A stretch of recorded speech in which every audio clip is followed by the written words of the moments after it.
Okay, hello everyone. My name is Svetlana Soroczynska. We are to start our webinar in 3 minutes. If you can hear me all right, can you type it in the chat box, please? So can everyone hear me okay? I hear, okay, fine, great. Okay, good. All right. Hello everyone. Okay. So hello here in dinternal-book. Let me introduce myself. As I said, my name is Svetlana Soroczynska. I'm the head methodologist here at dinternal-book company, which is the exclusive representative of Pearson publishing house here in Ukraine. Today we are happy to meet you at our new series of webinars, 30 minutes with Dinternal. And before we wait for the other participants to join us, can you just write in the chat room where you are from, which region you represent today, for us to see, well, which oblasts and rayons and cities are here with us, okay? Kharkiv, hello Kharkiv, Dnipro, Cherkasy, great, Shostka, Lviv, Khmelnytsky, all right, Irpin, Sokal, great. Okay. I think you know that today our webinar is on primary education. So I'm just curious. Is anybody working in primary now, teaching really small kids? And if yes, what has been the youngest age of your students? Let's see who the winner will be. The youngest students were with, okay, 2 years old with Tatiana. Enjoyable, isn't it? Okay, wow, so great. So many of you have been working or are still working with primary students. It means that you will have lots and lots of interesting ideas today. Please share them in the chat box. Okay, and by the way, what age do you find the most enjoyable to teach? Not necessarily primary, maybe primary as well. So the most enjoyable age is, but mark that I like teaching this or this for me to know that this is not, well, so 65 to 5, okay. All right, yeah. So teenagers, primary students, hello Lugansk Oblast here. All right. Okay. Good. So I can see that it's 4 o'clock already, time to start. I see that more people have joined us just right now. So once again, well, hello everyone. The dinternal-book webinar is in progress, and today we are talking about phonics. Phonics made easy. Nowadays, there are more and more books with the phonics pages or phonics sections in them, and there are lots and lots of materials dedicated to phonics. So let's make it clear for everyone what phonics is actually. So phonics is an approach to teaching kids, not necessarily kids, usually young learners, teaching reading, and not only reading, writing and spelling as well. This approach is based on the sound-letter correspondence or relationship, and it teaches students to listen and identify phonemes, because this in its turn helps them to read and spell the words correctly. So let's introduce a bit of theory into our webinar, and let's try and remember what a phoneme is. You are sure to remember from your institution years that phoneme is the smallest unit of sound in speech. And how do we apply this notion in teaching? Let's see it on a very specific example. Before we talk about phonemes, a very simple question. How many letters are there in the English alphabet? Who will be the first one to type the answer? Letters, well, yellow was the first one. Yeah, 26 letters. Okay, 26. Then, alongside, there are a certain number of phonemes, more or less. Well, who will be the first one to write the number of phonemes in the, okay, well, Vilena is the first one, 44. Well, yeah, so these are the letters. I just, well, can mention any of them, the letters and the 44 phonemes. Actually, the number of phonemes can vary, and usually we say around 44 because the number depends on the accent. Okay, so let me come back a bit. So, for example, there are these letters C and H, okay? Well, and in a particular word, this letter combination can be represented by a phoneme ch, like in cheese. Is it the only, well, option? Is it the only way? Well, how about this one? The same CH is pronounced as K, well, K, sorry. Well, so this is school. How about this one? Still different. So which phoneme can we hear in this word? This is, yeah, well, Julia was the first one, chef. Quite difficult, isn't it? Especially if you are 6 years old, well, and starting learning the English language. So maybe we shouldn't pay too much attention to this since there are so many exceptions. So why bother learning phonics? But actually, well, we still need to apply this approach, and it works really, really well because despite lots and lots of exceptions, there are many regular standard words that follow the pattern, and therefore phonics is the approach which teaches students to associate a given letter to or a set of letters to the corresponding sound they represent. And it helps them a lot to acquire this fluency in reading, even some new unknown words. Okay, so phonics. Is it the only approach to teaching reading? The answer is obvious. No. There are many others, but mainly we are talking about, alongside with the phonics, we can talk about the whole word approach, right? This is the approach when we teach kids to perceive, to see the whole word, even before they get down to learning the alphabet. So, for example, they open the book for the first time, right? And they are doing this speaking / listening stage of learning, and they can see some words being spelled in their book. Why? For them to get accustomed to the picture, to the idea that the words are spelled. So this is the whole word approach, and I'm personally a great fan of it as well, because I believe that providing this multiple exposure to the words in a fun and dynamic way, kids really, especially those who are visuals, remember the spelling really, really well. So it helps. So alongside the phonics approach, there is a whole word approach, all right?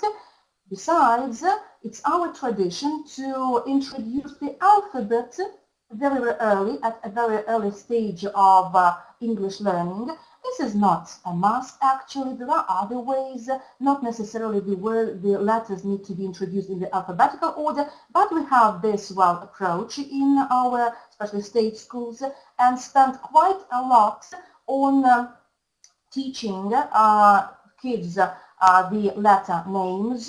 And since our graphic systems of our languages are so different, that deserves a lot of time to practice spelling while tracing, writing. So that's about the alphabet. So actually, let's briefly sum up on the approaches.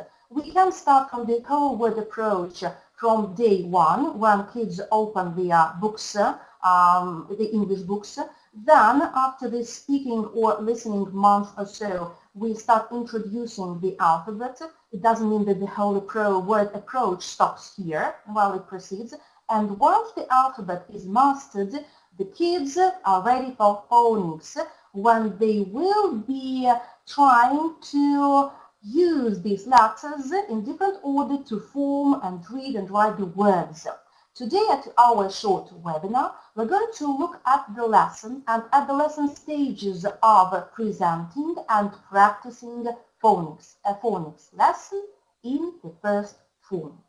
As an example, let me show you the new resource, new book for primary students, Islands.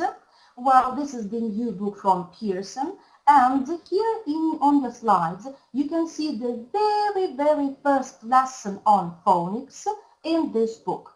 And we will go through this lesson. The aim of this lesson, there are two aims actually, for the kids to learn the sound-letter relationship for the letters A, P, S, and T. And secondly, well, to practice reading and spelling words using phonemes A, P, S, and T. So let's start while doing our lesson. And of course, we begin with the presentation stage. Right, let me remind you that we are to present today the phonemes A, P, S, and T. How do we go about it?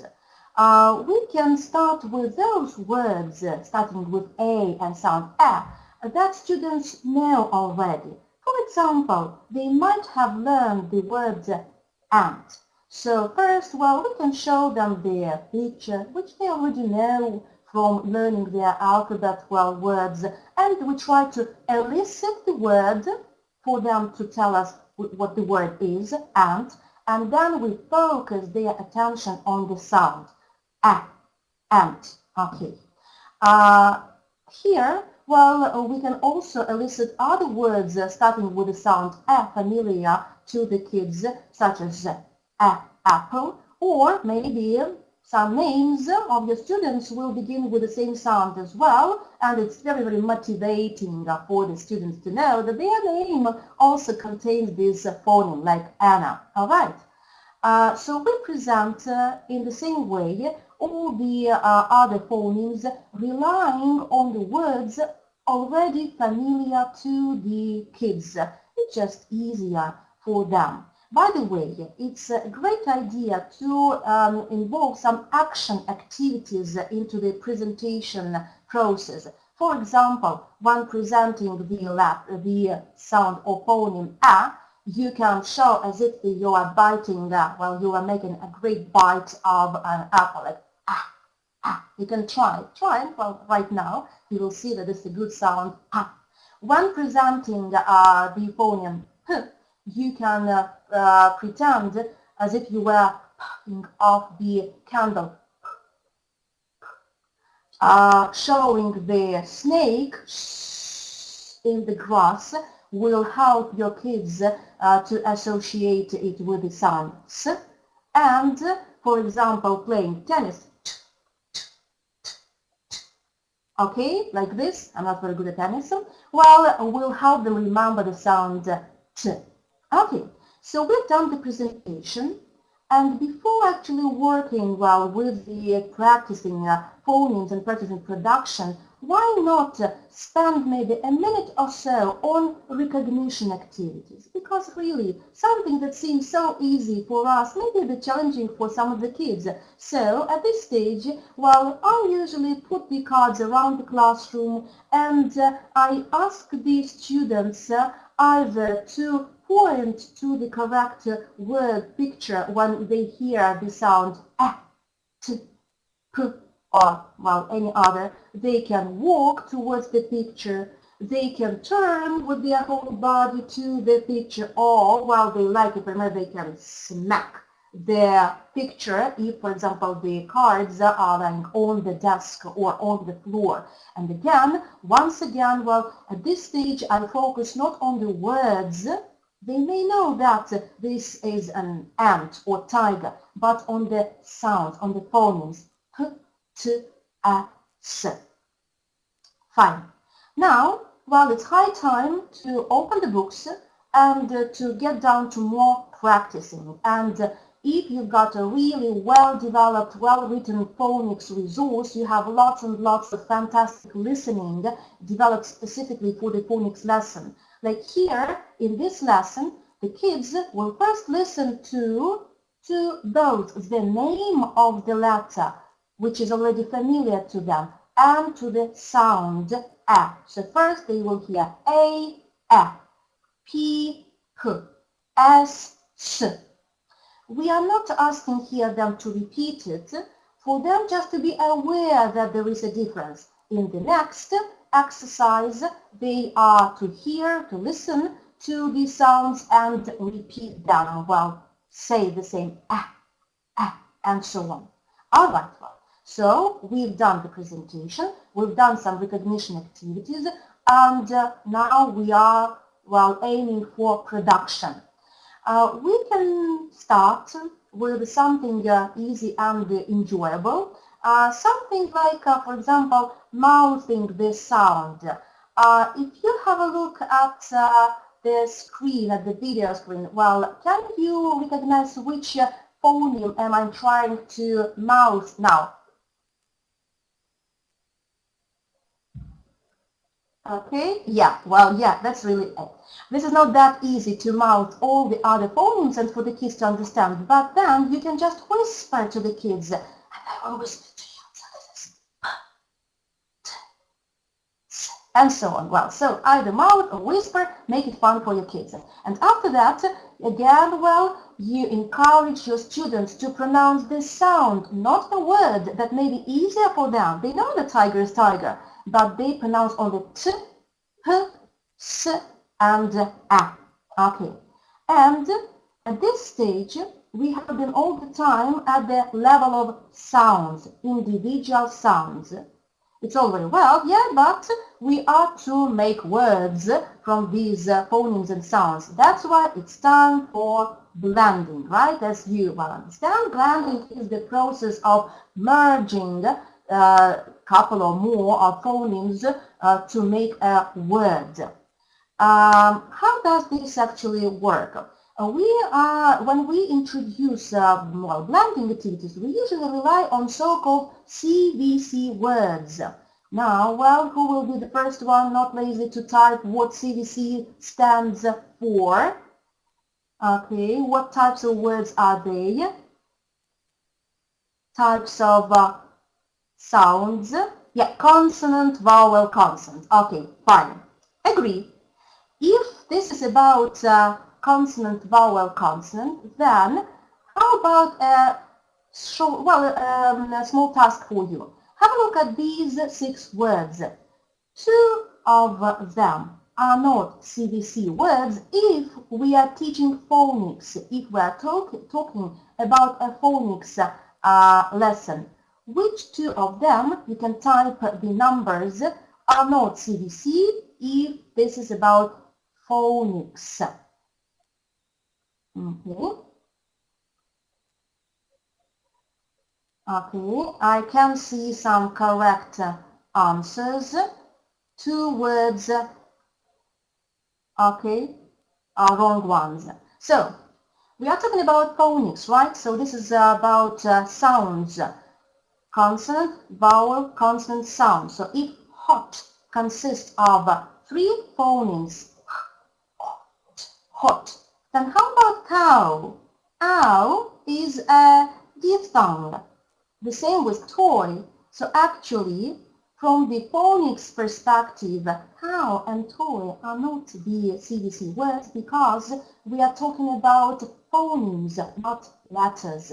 A consonant phoneme, a vowel phoneme, and then a consonant phoneme as well. Well, that's a bit of more theory, but again, if you are lucky to use a really good resource, you won't bother gathering these CVC words. They will be here in your page at your lesson. So CVC words and blending. How do we blend these sounds to make the word? One of the approaches is to put the cards on the board and pronounce first them separately, right? P, A, T. Then you move them closer and pronounce faster.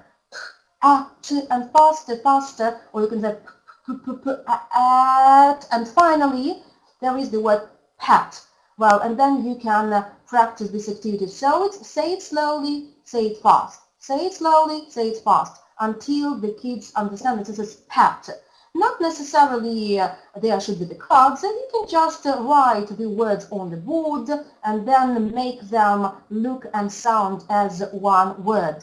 Usually, I introduce these activities before asking the kids to look into their pages in their book for them to know what to look at and to be ready for the task. But then, at this stage, there is another listening activity in islands where the kids listen and blend the sounds. And on their recording, they actually hear a, t, at, p, a, t, pat. Okay, so it works like this. And is it enough for the kids to be able to read fluently? Perhaps now. Perhaps we need more blending activities. I am sure that you have lots and lots of ideas that work in your classroom. Let me share with you which ideas work in mine. For example, something that can be called a doorbell. If it is a simple CVC word, I draw small circles called the doorbell buttons under each letter representing each phoneme, and then I say to the kids, guys, when I press the button, while I press the doorbell, you are to pronounce together with me this sound. And it goes like this, again, so h, ah, ch, and then pat. And it's fun for the kids, a bit of the game. Then we need more and more practice, of course, and when the kids are sick and tired of you pointing at the letters and asking them to repeat, you can bring the soft toy into the classroom. Remember, we're talking about the 6- and 7-year-olds. They will still be enthusiastic about, repeating after the teddy bear, not you. And sometimes I play the game like I say, hello, I'm a teddy bear, and then very, very special. I speak only in sounds. I do not pronounce words. Can you help me? And I ask the kids, can you help our teddy bear? Well, let's try and understand what he is saying to us. And then I'll pronounce as if I were the teddy bear. I say, h, ah, t, and the kids are to say pat, s, ah, t.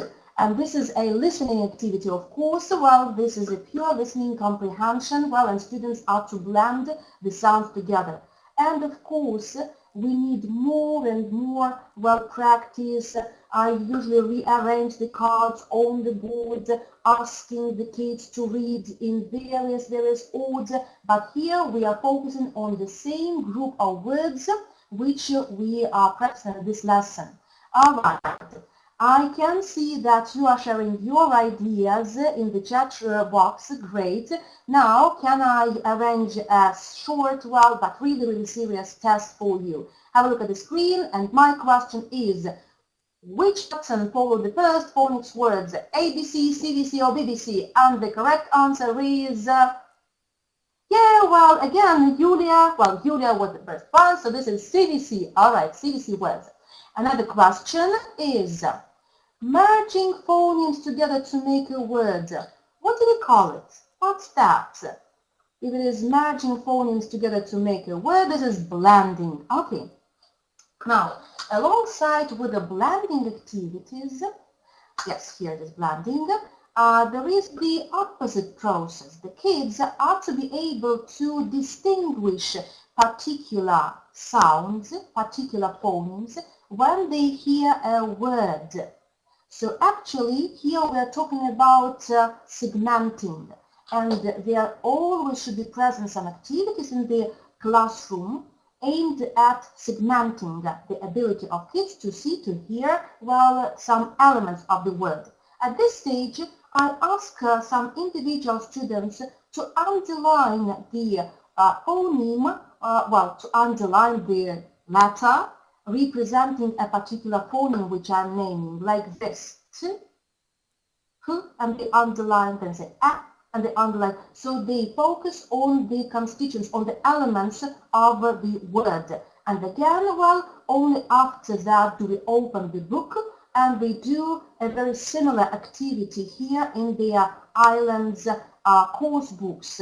They underline these sounds a, p, and t, and they try to read the words aloud, okay, or individually. And then again, that's time for more games, in the lesson. For example, a missing phoneme game.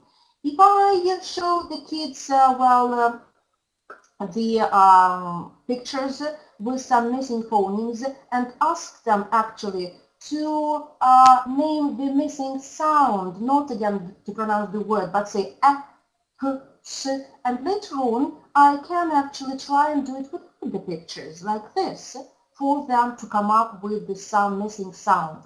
and the kids do love to activate what has been learned in a new context.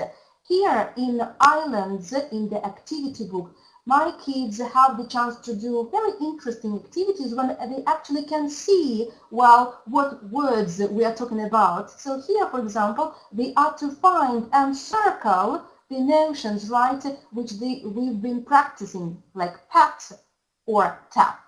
Okay, right. And later on in the activity book, they have the chance to listen and first circle the letters, right? So they can hear the name of the letter, remembering that there are two things about letter A, the name of the letter, but as the phoneme we are learning with them. Then they listen and write the letters, and finally they listen and write the words. And have a look how much listening we can find here. A good resource for phonics should contain lots and lots of well-structured listening activities. And since we are moving to the end of our lesson, the very first lesson on phonics, we can ask the kids to build the word themselves. I put the cards representing different letters and phonemes on the board, and then individually the kids can either build the word that they want or they remember, or I can ask them to, well, make another word. And it's very, very motivating for the kids to actually produce something by the end of the lesson. So that is the lesson. Well, in the year one, in the first form, have a look. It doesn't look like, well, we can't see here lots and lots of material, right? But see how much can and should be done to practice phonics. Now, just like with anything we learn and anything we do, revisiting, revising is absolutely important. And why not arrange fast and motivating phonics warmers when at the beginning of the lesson you try, well, you encourage kids to remember the words starting with a particular sound, or play one of the games, well, which have been mentioned, or some of them, some of which I'm going to share right now with you. I could see that there was something mentioned about treasure in the chat box. See whether this coincides with the ideas on my slides, or maybe this is something different. So treasure hunt. This is the way I play the treasure hunt with my kids when they have already learned quite a lot of words, and they have had enough practice with identifying phonemes. So I put the cards around the classroom, and then I can either whisper to some individual students the sound, the phoneme they are to find, like s, or t.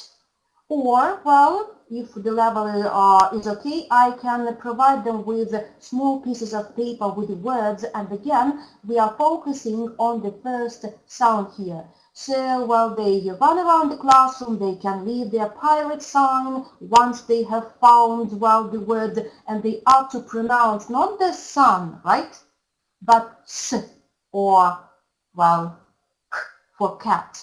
So we are focusing on the particular sounds here. Then, once, well, your students have a quite good level of phonics awareness, then you can play a phonics detectives game.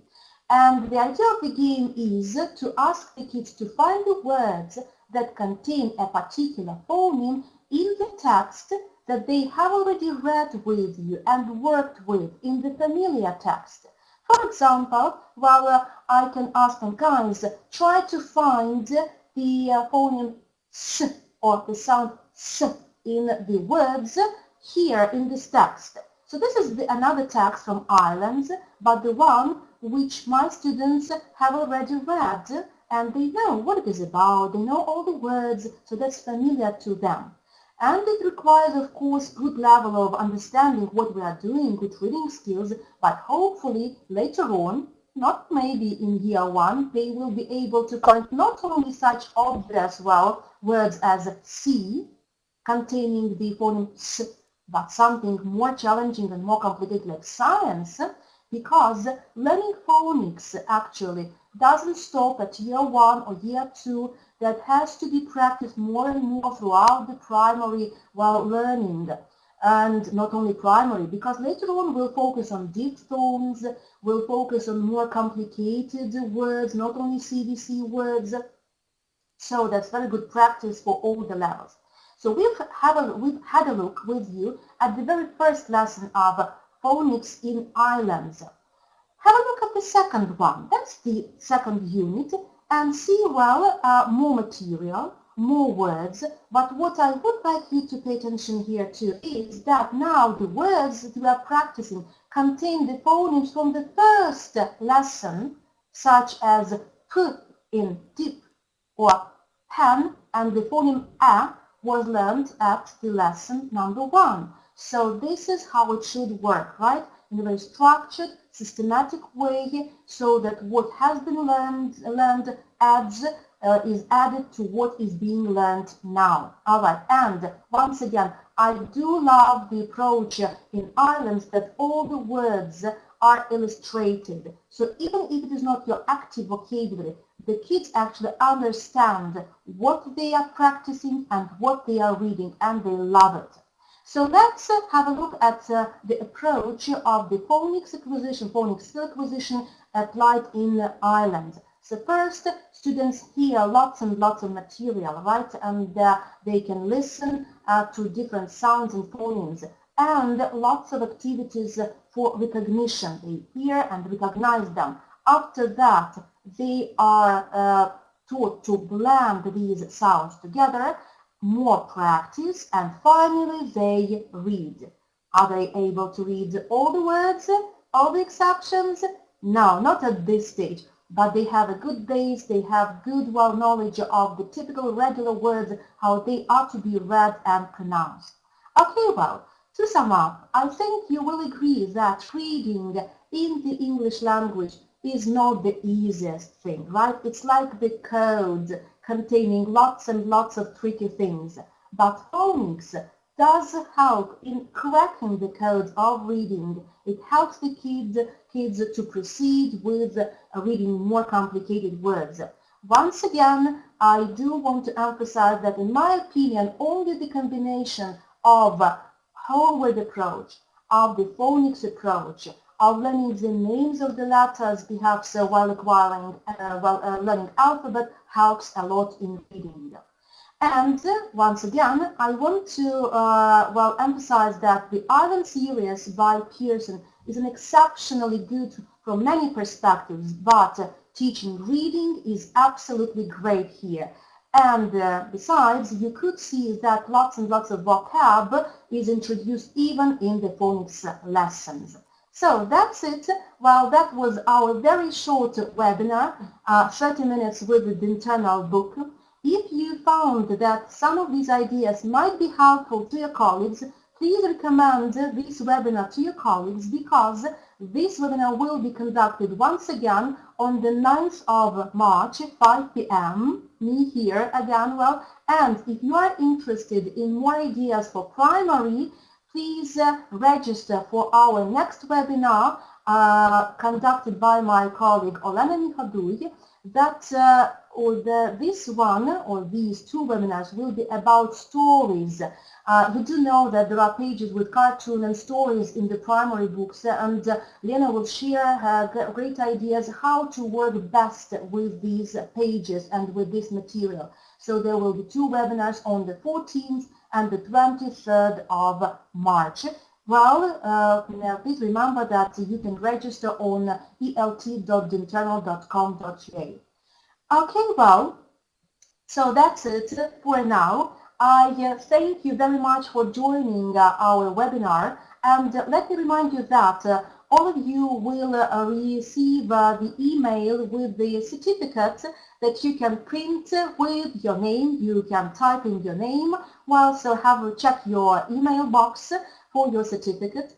If you have any questions, well, I can stay here for another 5-10 minutes to chat. But thanks a lot for your participation, and looking forward to meeting you at our next webinar and at all our events done by Pearson and Internal here in Kiev and all around Ukraine. Thanks a lot. Thank you. And thanks for being that active, and thanks for sharing your ideas in the chat. I hope that was useful. Okay.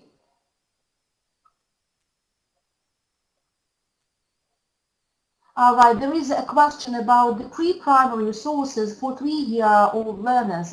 That's a good question, because actually we have another series linked to islands called My Little Islands, which is for pre-primary, 3, 4, 5, up to 5 years old. So have a look at My Little Islands. You can find some information at dinternal.com.ua or shopdinternal.com.ua.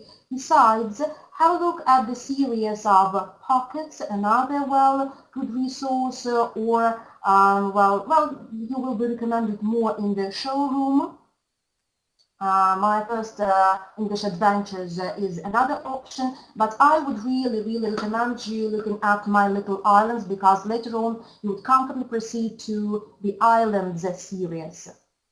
Well, yeah, we do have a lot of resources for adults, the whole range of resources for general English, such as Speak Out, New Total English, Cutting Edge, lots of materials for business learning. Again, do visit the shop.dinternal.com.ua website. I hope, our moderator will type the name of the website, and you will find lots of materials for teenagers, for adults, ESP courses, dictionaries, lots and lots of stuff. Okay, I'm very happy to read here that Oksana is working with islands and is enjoying it a lot.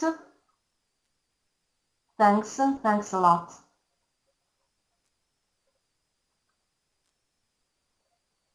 Yeah, see you at the next webinars. Oh, well, okay.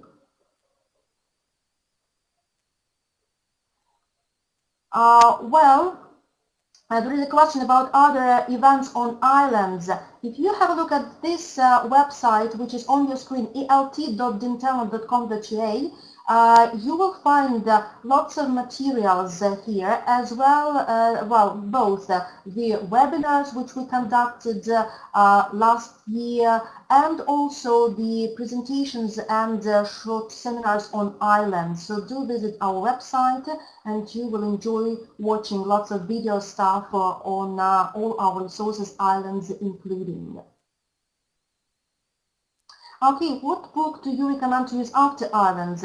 So since here we are talking about lower secondaries, then the great hit of ours is Next Move, suitable for the students of the 5th, 6th, 7th and 8th forms. And I'm happy to announce that we have another fantastic resource by Pearson, Why the World, which you will hear about a lot at our presentations and seminars. Again, on our website, in our showroom, from our managers, you can find all the information you need about the resources. Yeah, and challenges, of course, right. Well, I'm really happy that some of you are enjoying using new challenges. Great. Okay, Focus is very useful for Zeno. I do agree. I love it and I use it as well, and it works well. And Hanna, good luck with your Zeno results, with your students' Zeno results. Hopefully they will be fantastic.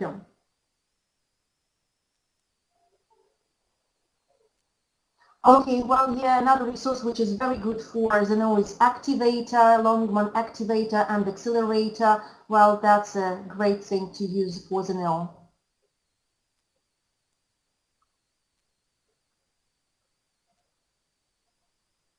I can see that someone used to work with Let's Learn English right here. Okay, lots of interesting books, right? Oh, here I can see that next move is a bit difficult for my students. It all depends, of course, on the level of the book and the way you are using it. If it is for 1 year or for a year and a half, if it is a specialized school or not. Well, Maria, you can actually write to us. Well, you can find my email on the website, and we can get in touch and discuss how this book can be used to achieve the best results.